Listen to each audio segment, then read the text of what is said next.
Hey everybody, this is herculespetix, founder, curator, docent, and gift shop employee of the herculespetix Academy of Comic Book Studies. Today we're going to be looking at Michael Chabon presents The Amazing Adventures of the Escapist.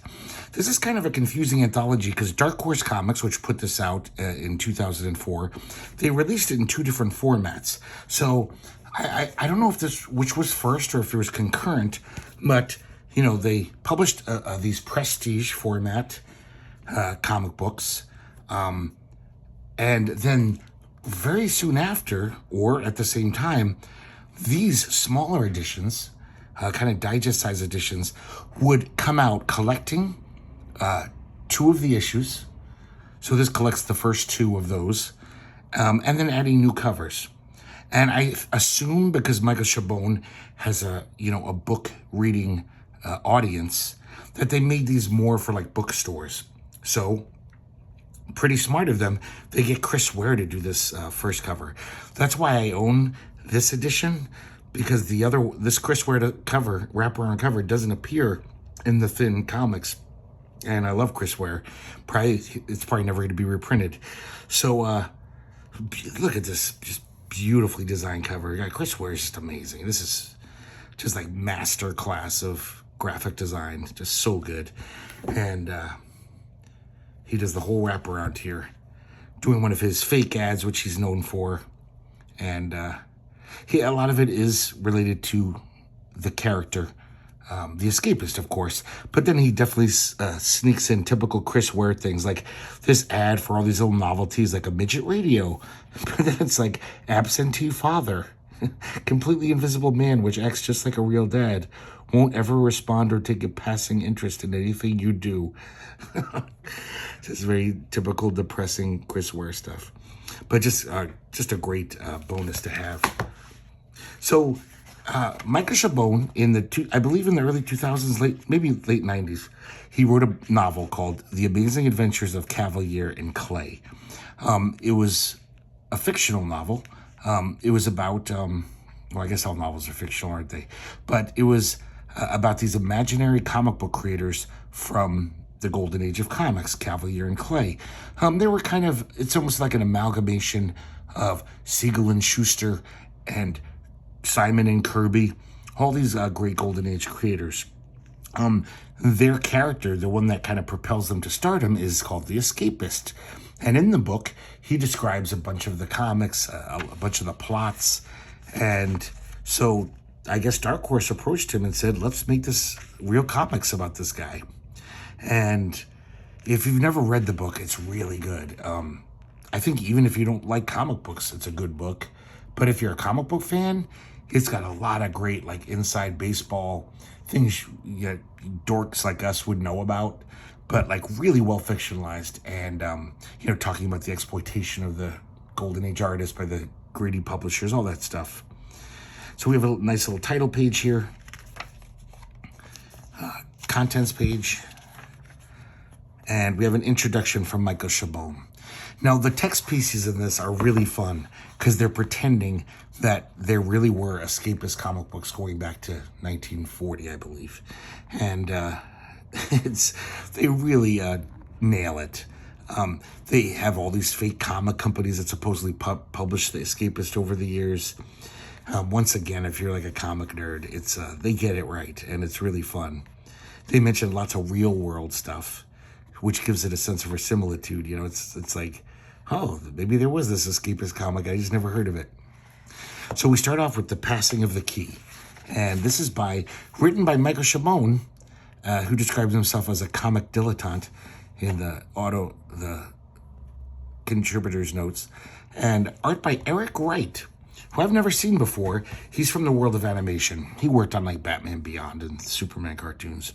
He's got this, I think he's trying to go for this retro style. It reminds me of a lot of artists that would have been in Dark Horse or Negative Burn. Dark Horse Presents or Negative Burn, there's a lot of guys doing this. And this is pretty much like the origin of the Escapist, but also the origin of the new Escapist. He passes the baton to a younger generation. So the Escapist, his main milieu is Empire City. Typical comic book thing, making up a city, but it's basically New York. And we see this, the Empire Palace Theater.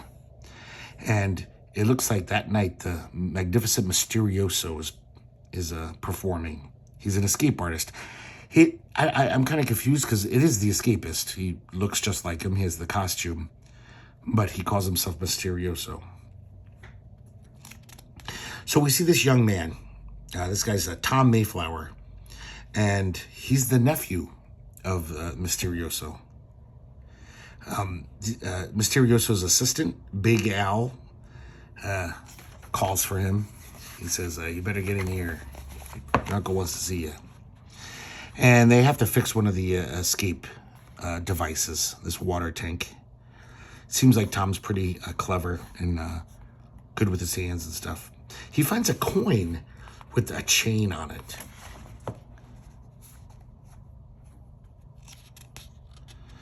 And we realize that they're keeping stuff from Tom. We're going to find out that chain is very significant. But they play dumb. And they're like, oh, you have an overactive imagination. We don't know what you're talking about. So, I'm sorry, I didn't mention that we also meet Omar, this guy in the turban. That's another assistant. And now we meet, I'll get her name in a second. She's this Asian woman. So Mysterioso has these three assistants. So he goes in to say hi to his uncle. And he wants to ask about that button with the chain on it.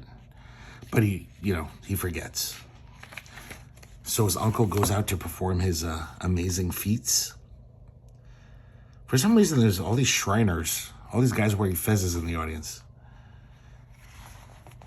And we see a gun, and an assassin shoots his uncle right in the middle of his act. He walks off the stage, but he's wounded.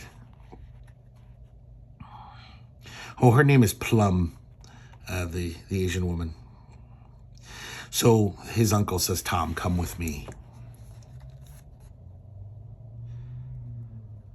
And he says, listen, you have to finish the act. Because it's just the intermission. And he's like, how can I? I walk around on a crutch. I'm handicapped. And he says, just keep this and everything will be all right. And he hands him a golden key.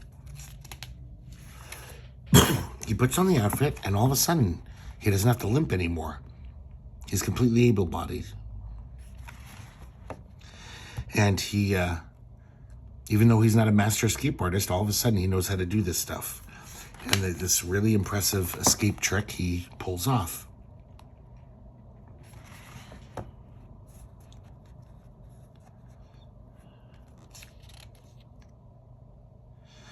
So the show's over. Omar says, come with me. You have to see your uncle again. And his uncle tells him his story, which I guess he's never told Tom before. So he was a spoiled scion of some, magnate, just gambling all the time, womanizing, squandering his youth and his, fortune. And then these kidnappers came for him one night, and they got him. They snatched him.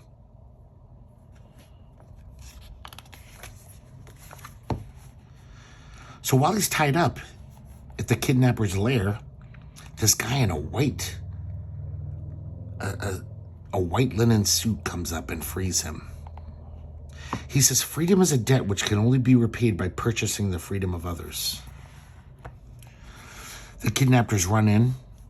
They kill that guy, the guy in the white linen suit, and it turns out he's from this mysterious organization called the League of the Golden Key, and he hands him a golden key.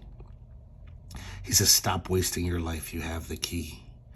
So he spends the next 10 years of his life in a fruitless search for the lock that the golden key would open. He studied with fakirs, sailors, ancient peoples, wise in the lore of knots and bonds. Basically, he even studies with Houdini. So he becomes this master escape artist. He calls it a master of self-liberation. So he finally has run through all of his father's fortune, and he's forced to get a job as an escape artist.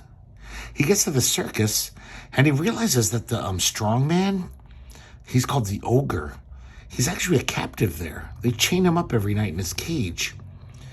And of course, nobody even talks to him. They don't. He's actually a genius. He's playing Mendelssohn on his violin when Tom shows up. Or I'm sorry, Tom's uncle.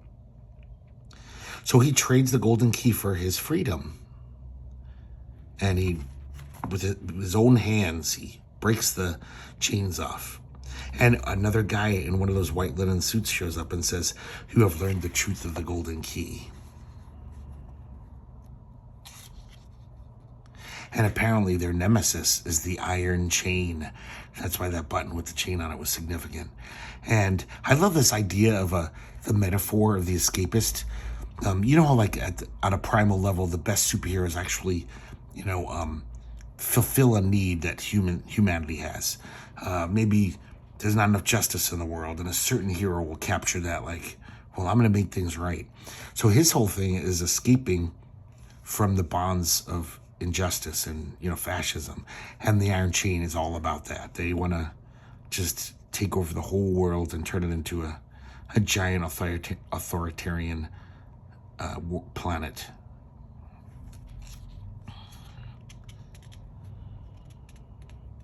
And so he also mentions how he freed Plum from a sweatshop. He freed Omar. Omar was the slave of a sultan in Kyrgyzstan.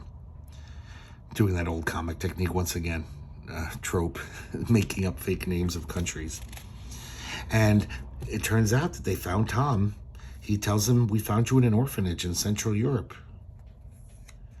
He only had time to save one of the orphans, though. But it was Tom. And so as he's dying, he passes the key along to Tom. And he dons the mask. He says some righteous speech. "I will work for the liberation of all who toil in chains, whether of iron or ideas." And so now he's the new escapist with his little crew. This would be, I would love to read these comics, more of them. I mean, like in the old school classic comic sense, it's a great concept. Michael Chabon just wanted to write a good novel, I think. That was his primary concern. But in doing so, he actually came up with this great kind of superhero mythology. Here we have another one of these fun articles. This is Escapism 101 by Malachi B. Cohen, which I think is a pseudonym. They even thank Gary Groff and Kim Thompson from the Comics Journal for letting them reprint this, like pretending that this was a real article in the Comics Journal. They even have, here's the cover of Amazing Midget Radio Comics #1, the first appearance of The Escapist. It says art by Joe Cavalier. That's the character in the book. So they're really purporting this mythology, So this is a history of The Escapist, all the various companies that published him.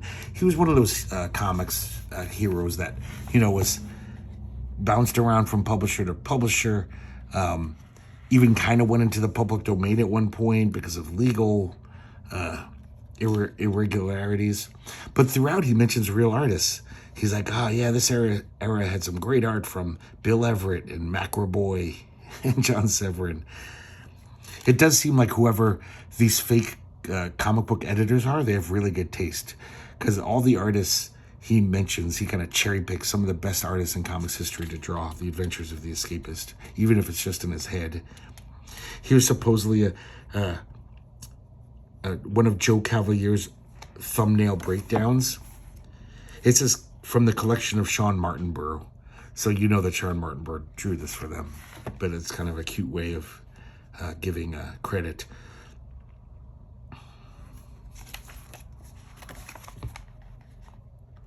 This is from the Kyle Baker collection, because he drew it. We'll see that a little later.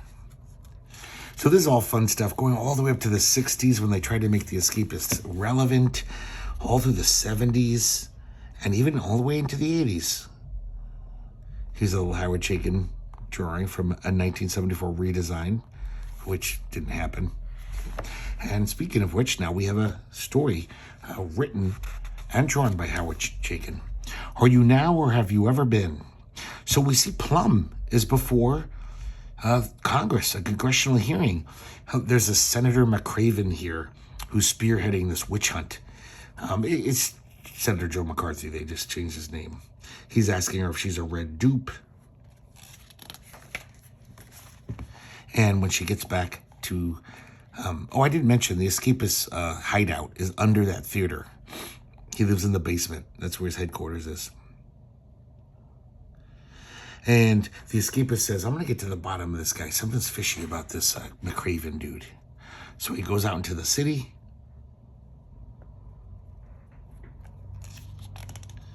And he tails McCraven.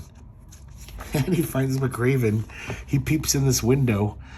And he sees like some sex worker. He's paying some sex worker. And he's doing like baby sex fantasies or whatever. I'm sure there's a word for that. And of course, the Escapist is like, oh Christ, I've seen everything now. It turns out there's someone taking photos of this whole scene, but Escapist doesn't know about it. So he goes back to his headquarters, and he tells everyone what he saw. He says that he's not going to lower himself to McCraven's level. He's not going to release these photos or tell what he saw to. Sorry, not photos. But tell everyone what he saw, because that would be just low. Back at the studio, that's where the sex games are going on at this photographer studio. He comes out, and he claims that he took these pictures just for his own personal, records. He says, and of course, McCraven's just like, you're trying to blackmail me. That's what you're trying to do. He punches him, and he burns the photos. And then he lights a fire, and he basically wants the whole place to go up because he's got the woman tied up. He wants to kill her because she's a witness.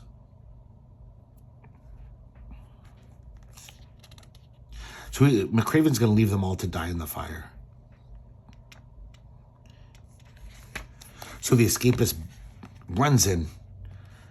Of course, he's a hero, so he's going to rescue these people.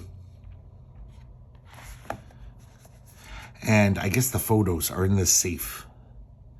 So now that murder is involved, the Escapist vows to reveal this knowledge now. He's like, oh no, this is a whole different ballgame now. So he does get the pictures and escape from the fire.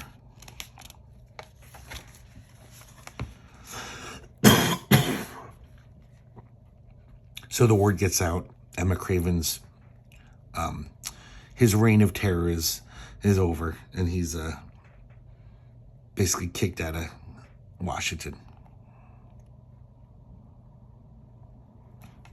Ends with a cute little joke like a lot of comics do. Man, this is some nice shit here. This is Kyle Baker being really cartoony. Let me see who wrote it, though. He wrote it. Oh, no. Story by Kevin McCarthy, art and color by Kyle Baker.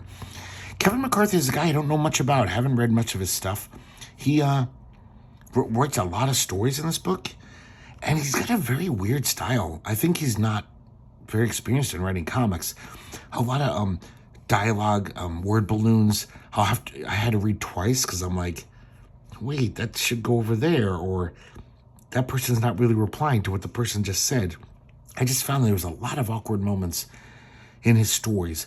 Overall, they're kind of fun, entertaining, but there's something very weird where many times I had to stop and like read a panel again and be like, oh, he meant that, which isn't good storytelling if you have to do that, I think. I'm not that much of an idiot. I usually can read a comic without having to stop every other panel. So we see the Escapist in his hideout with his pals, and he's practicing his tricks, his escapes, and he gets jury duty. So this story is called Sequestered. Of course, he's a goody two-shoes, so he's like, oh yeah, I have to, serve the public. I think this art is phenomenal. I've never seen Kyle Baker quite draw like this. He's had many different styles in his career, and look how like Bigfoot cartoony he draws this guy at jury duty, this old man. I think this art is really good. So he gets there. Turns out the defendant is a guy that he actually caught. He's some like rich guy who killed his business partner. And the lawyer shows up late, his defense lawyer, and Tom, Tom Mayflower, the escapist, he actually is like, there's something wrong with this guy. He seems way too incompetent, like he's almost trying to throw the trial. The escapist, once he hears the guy's voice, the defendant, he has a flashback, and he actually found this guy with a knife in his partner's back and punched him out. So now he realizes he can't really be an impartial juror. So he tries to get kicked off the jury. He says something really just like the kind of thing that would get you kicked off. Like, oh, this guy's obviously guilty. And the judge says, oh, perfect, you'll be a great juror. So he's kind of shocked. So he realizes he's going to be sequestered for quite a while. Plum packs a suitcase, but also puts in his escapist costume. This almost looks like I see shades of like Great Mort Drucker Mad satires in here. Definitely, you can tell it's Kyle Baker too, but I just think it's a really interesting style. So, this prosecutor's witness, this police officer, he seems off too. Tom's just like, a lot of people in this trial seem like something shady going on. Look at that. Just total, like, Bigfoot cartooning going on with that guy's face. So they're sequestered. This cop is picking on Tom. He even punches him because he peeks his head outside the door. And Tom sees he's got a chain ring. The iron chain is at it again. So he jumps out the window in his costume. He figures he's going to free the defendant, help him escape. He's like, you're the guy who put me in here in the first place. Fuck off. He's like, no, you're coming with me. We're going to get to the bottom of this. So they sneak around, and they actually do see the judge, both lawyers. They're all in the iron chain. They're all scheming their next, what they're going to do with this. And the defendant says, why not just kill me like they did my partner? And the escapist says the iron chain is far more diabolical. By killing the individual spirit of all men, by making a farce of our judicial system, that's all part of their master plan. I can't help but read these in 2025 now, these escapist stories from 2004, and see there's a lot more resonance to them. We really need an escapist now. Look at this great cartooning. The escapist runs into the room, starts beating up everyone. Turns out even that old juror is part of the plot. He's in the iron chain. It's kind of interesting how he just says, I joined just because they respected me. People treat old people like shit. I just wanted to feel like something vital again. He wasn't this like evil sociopath. He just wanted to belong. Escapist still beats the shit out of him, even though he's like a 80-year-old man. And that's the end of the story. God, I could just look at this art all day. Next, we have Prison Break. And let me check out the credits here. This is another story by Kevin McCarthy, written by him, and art and lettering by Stephen Lieber. Stephen Lieber is probably most famous for doing those whiteout comics for Oni Press with Greg Rucka. This one's called Prison Break. So once again, we start off a story with the escapist practicing his act. Plum comes in and says, there's a man in a white linen suit here to see you. So he's like, oh shit, it's the League of the Golden Key again. So this member of the Golden Key, he says, my contact in this prison has gone silent. I need you to go in there. Basically, I need you to get arrested so you can get into prison and figure out what's going on. Of course, he agrees. He swallows the golden key because they're going to frisk him, when he goes in. Seems very painful to pass. He commits some crazy, kooky crime just so he can get arrested. I like how the security guards are so incompetent. He's got to, run back and basically assist them at arresting him because he totally got away too easily. So he's in prison. He's got a cellmate, this kind of tough guy who doesn't like to talk. And meanwhile, we realize that the turnkey, the head prisoner, he's in with the warden. They're both iron chain guys. And they're basically plotting this whole thing where they're going to bring guns into the prison, arm all the prisoners, well, first get them to their side, turn them into iron chain members, and then set them loose on the city to conquer the city. So we meet one of these iron chain guys. He's like the head of the gang in there. And he's a total asshole. Tom here has red hair. It's red dye. And he's got this fake scar. So he has a run-in with this goon, this head of the iron chain. Kind of beats him down. And now he's got a target on his back. And his cellmate is just like, he fucked me over too. Now I've got a target on my back. I'll probably get caught in the crossfire now. So he's like, sorry about that. But so now we see the warden planning his little scheme. The warden wants to talk to Tom. His name's something else. I can't remember his pseudonym. But because he beat up the iron chain guy.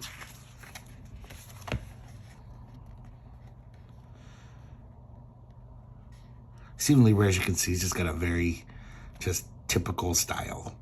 Nothing flashy. He's just telling the story. It's not bad, but not a big fan. It's weird though, every now and then he has these little flashes that almost look like Kevin Nolan. Not nearly as good, but that kind of, I don't know what you call it, that kind of inking, I guess. So now the mayor's got him and his cellmate chained up. He actually says, I need lieutenants. You've shown a lot of moxie since you've come here. If you join the Iron Chain and lead my army, things will go well for you. And of course he says no.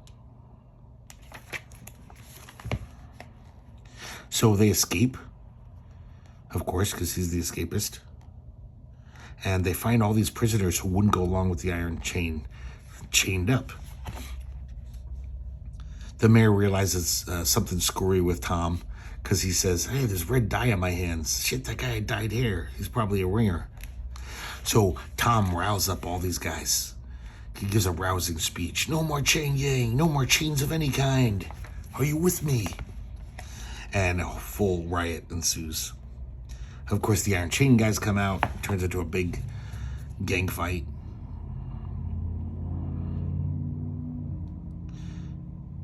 And then the turnkey, I guess realizes the jig is up and he stabs the warden.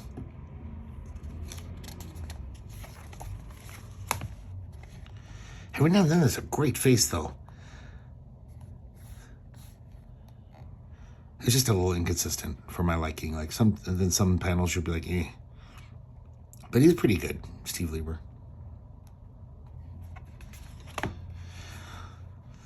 So everything's going crazy. Everyone's fighting each other, rioting. Turns out the cellmate is more than he seems.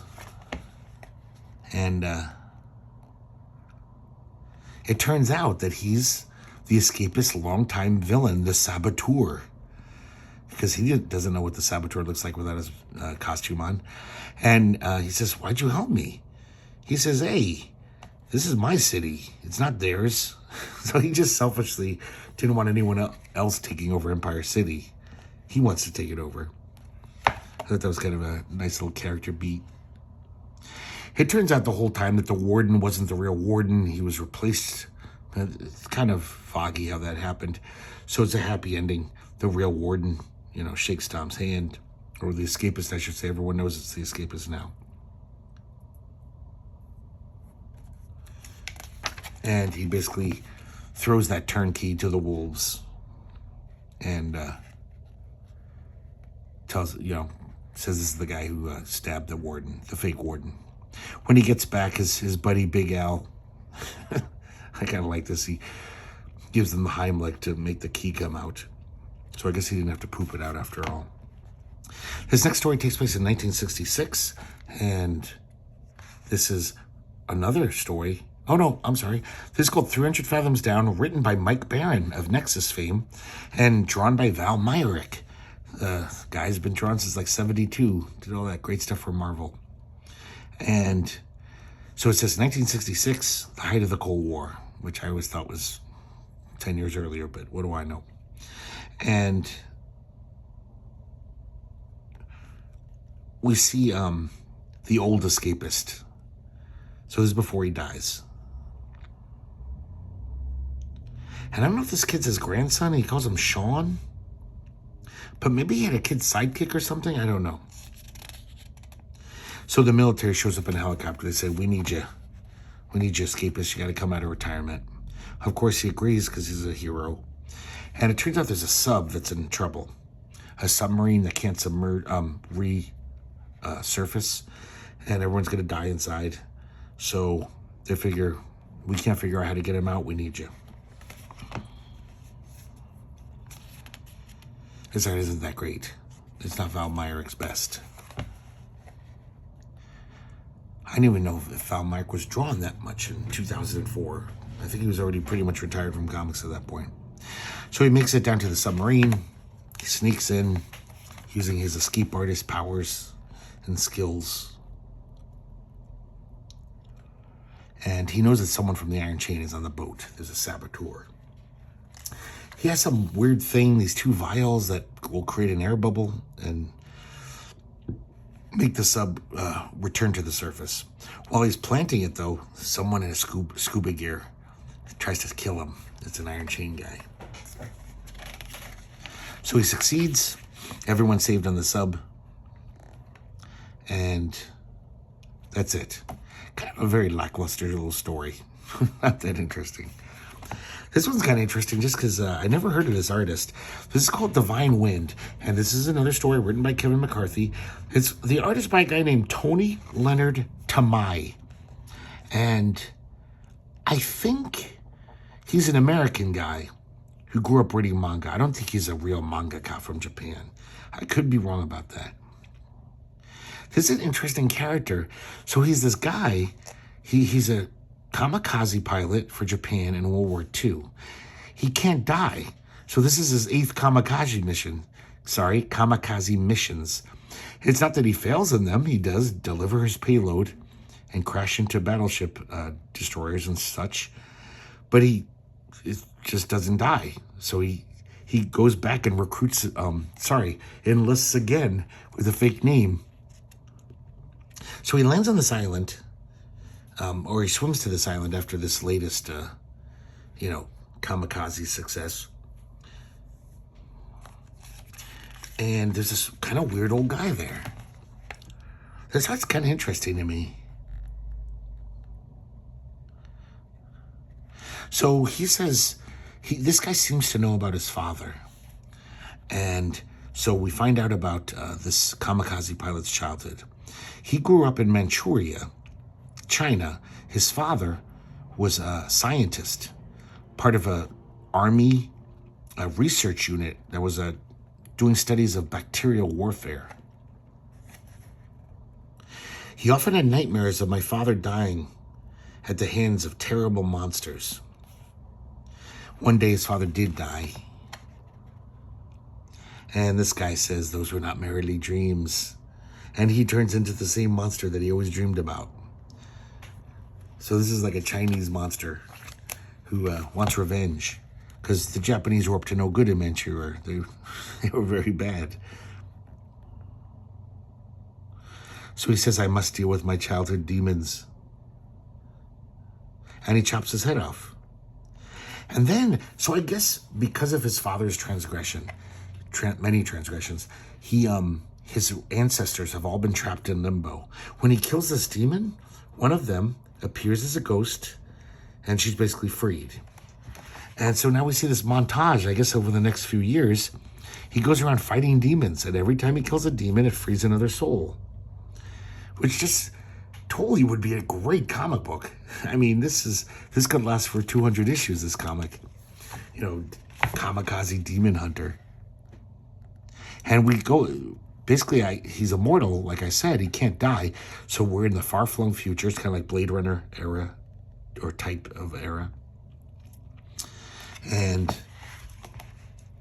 he fights this last demon.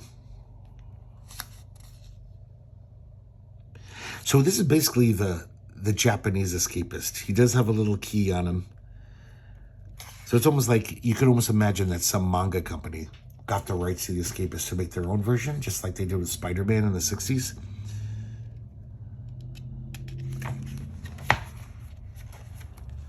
His art's pretty nice. I like it. It's got a nice style to it. So this demon wants to destroy Japan once and for all. He's another Chinese demon. And of course, this new Escapist is fighting him.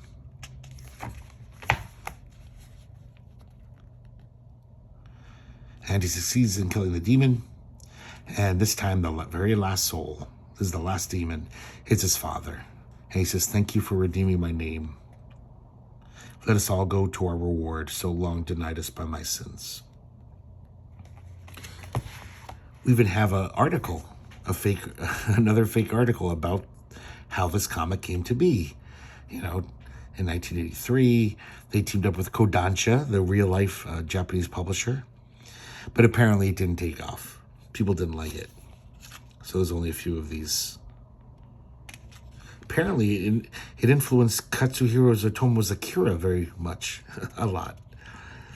I love just they add these little things to give it some similitude. Now we have Kevin McCarthy writing and drawing.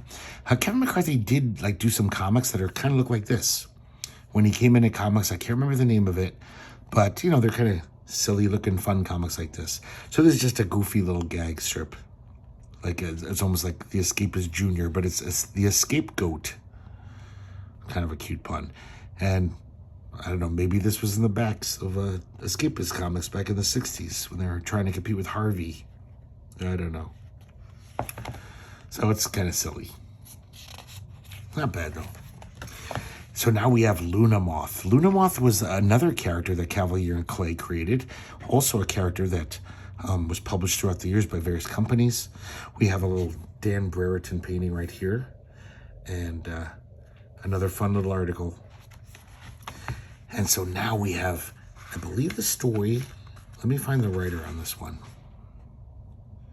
This is another Kevin McCarthy story, but the art's by Bill Sienkiewicz. Guys, this is some of my favorite Bill Sienkiewicz art ever. It's really sketchy, very cartoony. I wish Bill Sienkiewicz drew like this more. I mean, this is so much more appealing to me than the Matrix comics we saw last week that he did. I mean, it's still beautiful stuff. But this is so cartoony and sketchy and fun and just alive. So Luna Moth is this librarian woman by day. She turns into this magical superhero creature called Luna Moth. She dates a cop. And these stories are almost like Mort Weisinger edited them. They kind of have that silly feel.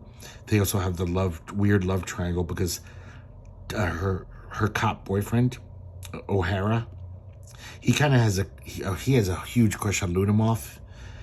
He's dating her alter ego, and he likes her. It's not like he's not into her, but he really has a crush on Luna Moth. So it's this woman's almost in the position of being jealous of herself. He's kind of a big dummy, this officer. He's just kind of a big galoot. So they're walking through the city one day. They're on a date, and then this giant mechanical creature attacks the city. So this is called Luna Moth in the Mechanist, and that is the name of the villain of this issue. Luna Moth instantly recognizes it. She says, "Oh, that's got to be the work of the Mechanist." Look at some of this crazy art here. These fleeing city dwellers. Really just over-the-top cartooniness going on here. He does all the colors in this, too, and this is beautiful colors. So, of course, this woman waits till her boyfriend's gone. She turns into the Luna Moth. Love this design. This seems like it would be a great comic. Kind of like a female Doctor Strange. So, usually when she's fought the Mechanist before, she just casts a magic spell and the robots, shake themselves apart. Her magic spells have no effect on this one. So it grabs her and spirits her away. Now, she's in the lair of the Mechanist. Here he is.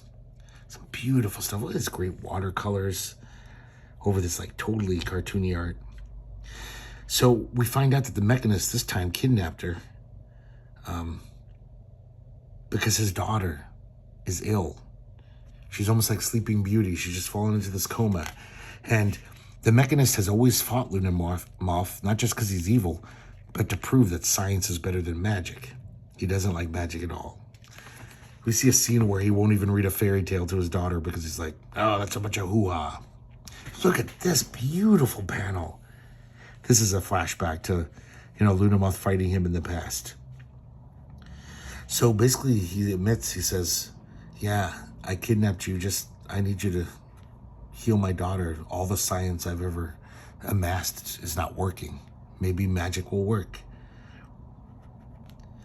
Everything on this page, fucking gorgeous. I like how when Lunamorph says, you could have just asked me, you fucking idiot. You didn't have to kidnap me and send a rampaging robot through the city. I would have done it. And it works. Lunamorph cures the girl. The daughter says, oh, father, now I can help you with your machines. And then I guess the cops bust in. She called the cops because the guy agreed to turn himself in. He says, if you cure my daughter, I'll turn myself in for my crimes. And he gladly does because he's so happy to see her. But then the daughter says, I hate you. It's your fault, Lunamorph. And O'Hara shows up and he says, that's the last we'll see of that guy. He's going to life this time. You won't have to worry about him anymore. And she's like, I'm not so sure about that. And we see the little daughter with her father's plans. So perhaps we'll see the she-mechanist or lady-mechanist soon. This is really interesting. They got Jim Starlin to write and draw this story called Reckonings. So this is the 70s Lunamorph. And it looks like it could be some 70s comic. Of course, it's perfect to get Jim Starlin. We see Lunamorph is kind of watching this funeral. There's this young girl there. She calls her over, grabs her hand, and then whisks her away to the death dimension.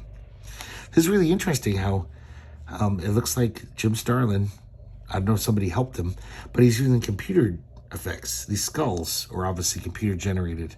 And I gotta say, usually not a big fan of that kind of stuff. It looks pretty cool. These wicked looking skulls all flowing through this dimension.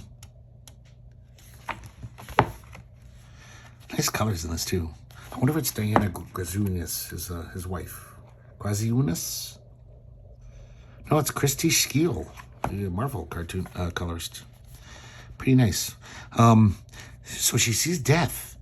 They see the personification of death, and they see a woman in a cloak. This does kind of read like one of those like heavy 70s comics. Like trying to be, heavy. So these skeleton warriors rise up. Lunamorph has to fight them. She defeats them. And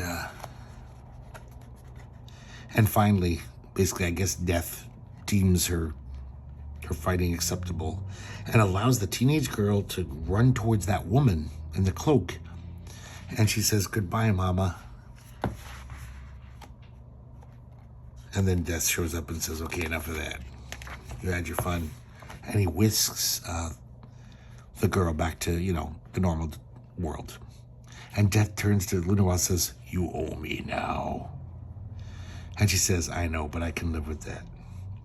So I guess Lunamorph just bartered this, wanted the girl to see her mother for one last time. This is gorgeous, this next one. It's called Old Flame. You can probably tell just by looking at it. It's beautiful painted art by Dan Brereton. Let me see the writer on this one. This is Kevin McCarthy again. And this one's very much written like a Mort Weisinger comic, like a Lois Lane. There's some beautiful art in here. I mean, it's Dan Brereton. That's what he does. So we see the alter ego of Lunamorph, the librarian. I can't remember her name. And she finds this book that she never saw before. It's called The Handsome Devil. And she's reading it. She can't stop reading it. She's fascinated by it. She's like, is it because he's like me? He was a person changed by magic from studying sorcery? O'Hara shows up, her goofy boyfriend. And she just keeps reading this book, and it's almost like she's falling in love with this guy from long ago who kind of became a demon. So she totally forgets about her date with O'Hara, but he shows up. She gets on her dress on. And Brereton really draws a beautiful woman well. They go on the date. They have some banter. He's taking her to see 1001 Arabian Nights, the movie. We find out that O'Hara never reads, and she's kind of just like, oh, God, this guy's such a schmo. So she says, you're coming with me. You're going to read, I'm going to give you the book, 1001 Nights by Scheherazade. When they get to her apartment, he picks up that Handsome Devil book, and I guess by reading out the passages therein, he releases the demon. I'm sorry, he doesn't release the demon, he gets sucked into the book. So Luna Moth changes into her identity, superior identity, and she knows how to jump inside books. She knows everything about magic.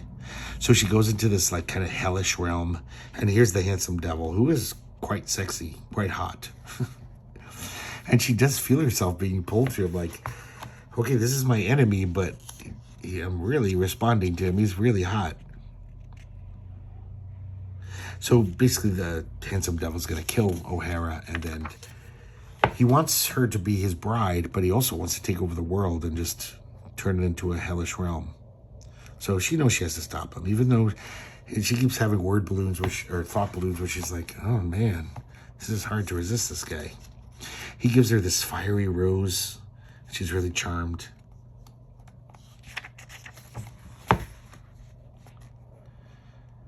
Love this picture of her on her throne.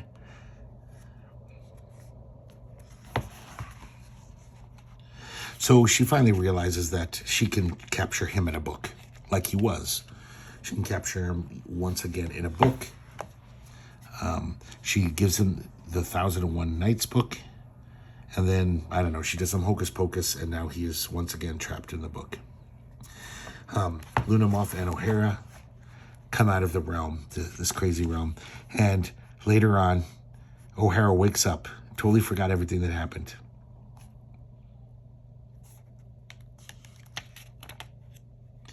So he says, he's kind of embarrassed. He's like, oh, I'm so sorry I fell asleep. I guess I better go. And she gives him the book. She says, read this.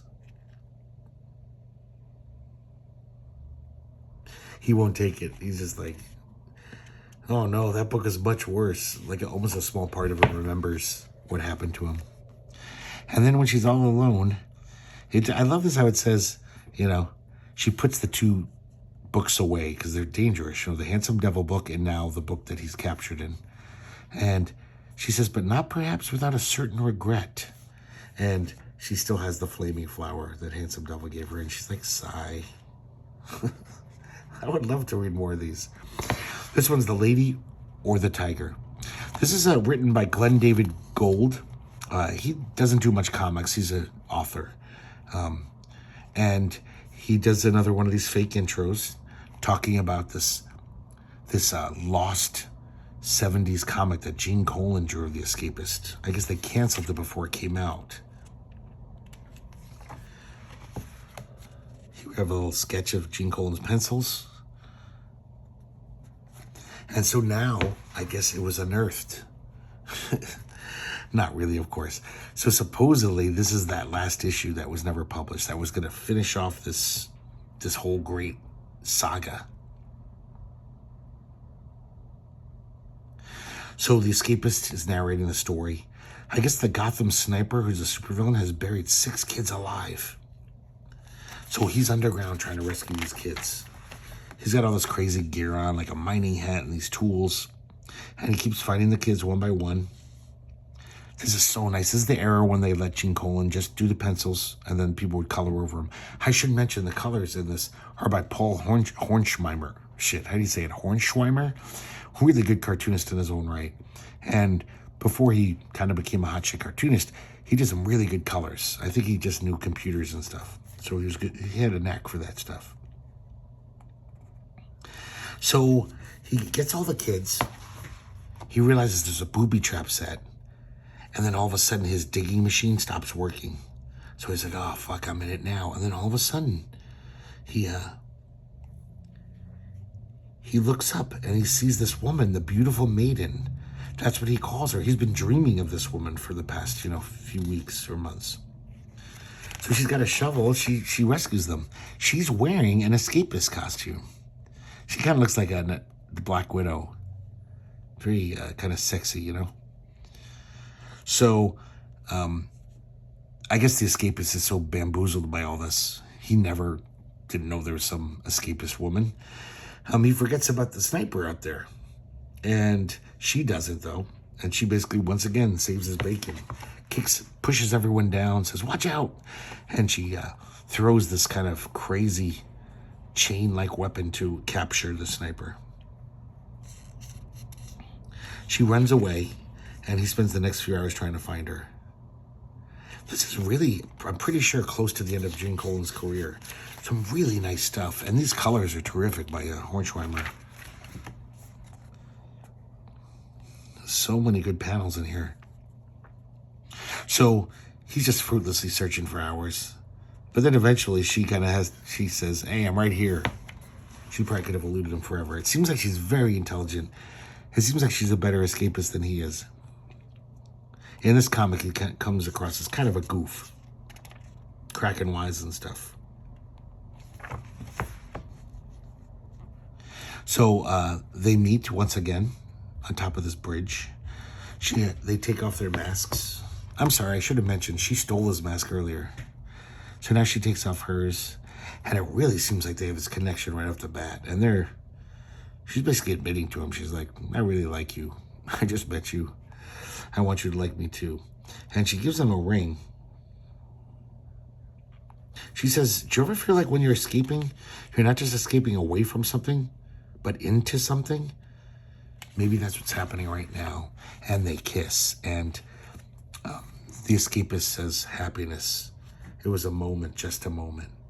Because his narration throughout this comic has been talking about how, all he does is, save people. He hasn't really had much of a life, a personal life. He hasn't had much joy. So he goes back to his buddies, his little hideout, and he tells them what happened. And they're all confused. They're like, the League of the Golden Key never mentioned this woman. What's going on? So right then, one of the members shows up. He says, I need to talk to you privately, Tom. This great drawing. That's just a great face right there. So he asks Tom, he says, has she given you the ring yet? Ah, yes, the heart that's open, the heart that's hidden away. Let me tell you who this woman is. So, just like him, she was recruited from an orphanage 23 years ago. They could tell that she had amazing powers, so she would be trainable, and she was gifted. But it wasn't the League that recruited her. It was the Iron Chain. Now, they kind of kept her in the dark after all, training all these villainous types to kill the escapist over the decades. They realized we got to do a different strategy. So they just made her, kind of nurtured her to fall in love with the escapist and want to be like him. So she's good, but she doesn't realize that she's being used by the Iron Chain to bring down Tom, the escapist. Basically, they're just like, maybe we can have him fall in love, and he just won't, have the drive anymore to go out constantly thwarting our plans. All of his buddies that kind of agree, like, yeah, you can't do this. He's like, screw you guys, I'm happy for once. Are you serious? And they're like, nah, Tom, it's just gonna ruin your mission.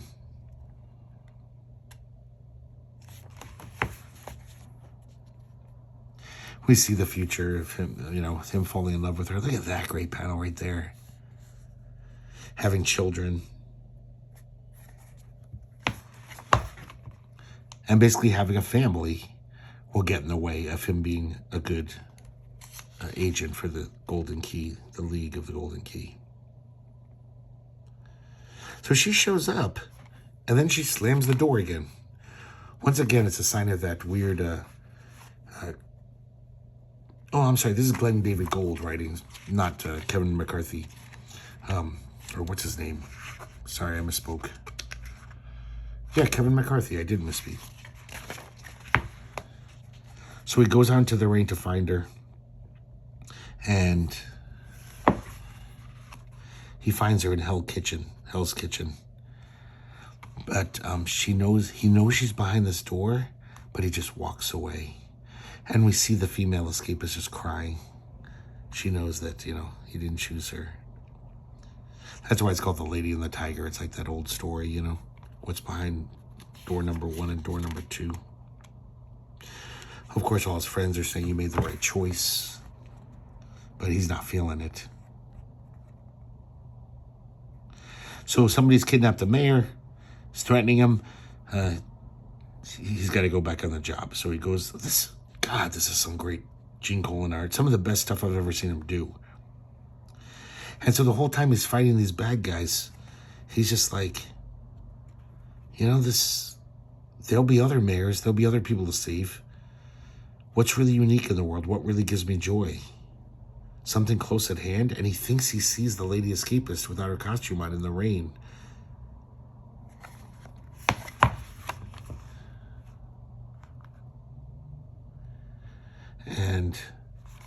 But he still doesn't run after her. He's made his choice. And it's pretty sad. This is kind of moving. How this guy has to make this choice. He says it's human nature. It's called closure. We see a drawing of something open, a circle, say, and we close it. The hand or the heart becomes a fist. And as he puts that heart that she gave him, the ring, it says, and this was the first time the iron chain had completely and utterly won. So they did hurt the escapist, but they didn't stop him from his mission. Now we have a gallery. This is Eric Wright. This is the cover of that first, thinner issue that this reprints. I believe most of these are. They're color covers from that, the thinner versions. Howard Chaykin. Beautiful Chris Warner one. I love this. Rare opportunities to see Chris Warner art. This is Jeff Parker. Really nice. Very stylish. Very good graphic design. Scott Morse. Jay Lee. This is definitely a cover from a later issue. Another beautiful Brereton version of Luna Moth. And Crater Bios. All in all, a really fucking nice book. This is... I think this is kind of forgotten. Nobody really talks about these. I think they're super cheap. I don't think you have to pay a lot for them. Because there's 2 versions of them, like I said. So, but though, just so you know, there's only 3 of these, which means they reprinted 6 of the thin issues. There was 8 issues of the thin issues. So if you want them all, you can get these 3, but then you got to get those last 2 skinny issues, 7 and 8. And then you'll have all of them. But I chose to have this version for at least the first 6. So hope you guys like looking at this. I re-looking at this last night. I was rereading it, and I was like, I forgot how much great shit is in here. Even if the stories aren't the best, that's some of the best Kyle Baker art I've ever seen, some of the best Bill Sienkiewicz art I've ever seen, some of the best Gene Colan art I've ever seen. And of course, a beautiful wraparound Chris Ware cover. This is fucking gold. So I recommend it highly. I hope you guys enjoyed looking at it, and I hope to see you here next time at the herculespetix Academy of Comic Book Studies.